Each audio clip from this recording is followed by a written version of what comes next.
We're often taught to be strong, to stand on our own 2 feet, to never bother anyone with our problems. So we try to carry everything by ourselves, our dreams, our fears, our responsibilities, until our shoulders quietly begin to break. This is the story of David, a young carpenter with a tired smile, a broken workshop, and a heart that believed he had to do everything on his own. David lived in a small village, and his workshop was just a crooked wooden shed with a leaking roof and tools older than he was. Yet inside, he held a dream much bigger than those 4 walls. As he sanded each plank, he'd imagine, one day, I'll have a real furniture store in the city. Bright lights, polished floors, my name above the door. He could almost hear customers saying, "This is David's work. He's the best." But reality was harsh. The roof leaked, termites ate his wood, and customers always argued about prices. "Can't you make it cheaper, David?" they'd say. He always gave in, not wanting to disappoint anyone. He worked late into the night, fingers sore, but money slipped through his hands like water. At home, his mother's cough echoed in the small house.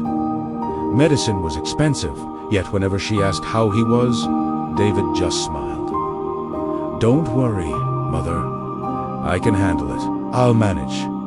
Because, in his mind, asking for help meant failing. One day, a wealthy man from a nearby town visited. "I need a set of chairs for my new house," he said. "Strong, beautiful, something that will last." David's heart jumped. This was his chance. He promised the man his best work. But when he went to buy wood, prices had doubled. The lumber seller just shrugged. David felt the ground open up beneath him. He didn't have enough money. He thought, if I ask for more, he'll think I'm unprofessional. If I use bad wood, my work will be weak. If I refuse, I'll lose this chance forever. So he did the only thing he knew how. He decided to carry the burden alone. He borrowed money on high interest, skipped meals, and sold some tools just to buy enough good wood. He didn't tell anyone, just kept saying, "I got this." After finishing the job, the customer was pleased and paid him well, but the money just filled the holes from his debt. David realized working in the village wasn't enough, so he built a few extra pieces, loaded them onto an old cart, and told his mother he was going to the city. The road was long and dusty. If he sold nothing, he'd return with empty pockets. In the city, surrounded by bright shops, he felt small. People walked right past him, oars went by. Just as the sun began to set, a well-dressed woman stopped. She touched a chair. "This is beautiful," she whispered.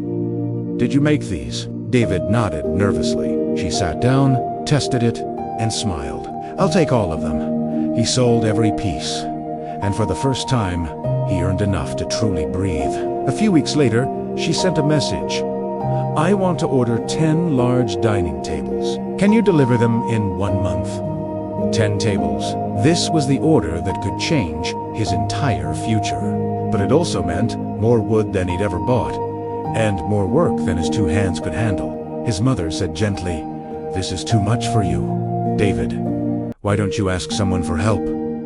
He shook his head. "No, Mother. If I can't do this alone, I don't deserve it." David sold almost everything he owned to buy wood. When that wasn't enough, he took out his father's old watch, his most precious possession. His hands trembled as he handed it to the pawnshop owner. "Are you sure?" the man asked. David swallowed. "Yes, I will buy it back." One day, night after night, he worked alone. His hands were cut, his back ached, his eyes burned from lack of sleep. Neighbors complained about the noise. "He's pushing himself too hard," they'd say. But whenever someone offered help, David refused. "I can handle it. I'm fine." But he wasn't fine. One evening, while lifting a heavy plank, his vision blurred. He collapsed onto the dusty floor. His mother rushed in. "David, you can't keep doing this." Tears filled his eyes. "If I don't do it," he whispered, "we'll never have a better life. I have to be strong." His mother knelt beside him. "My son," she said softly, "being strong does not mean carrying everything alone. It means you are wise enough to know your limits. Let others share this weight with you. The next morning, David stepped into the village square and said, "I need help."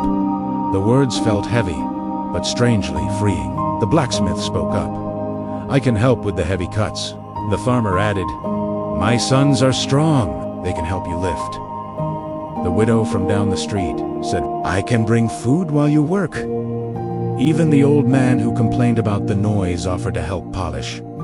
David's eyes filled with tears. He had never been alone.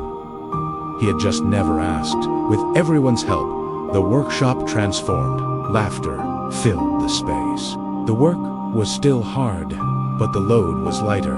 When the deadline came, 10 beautiful tables stood ready. The woman from the city was astonished. "These are perfect," she said.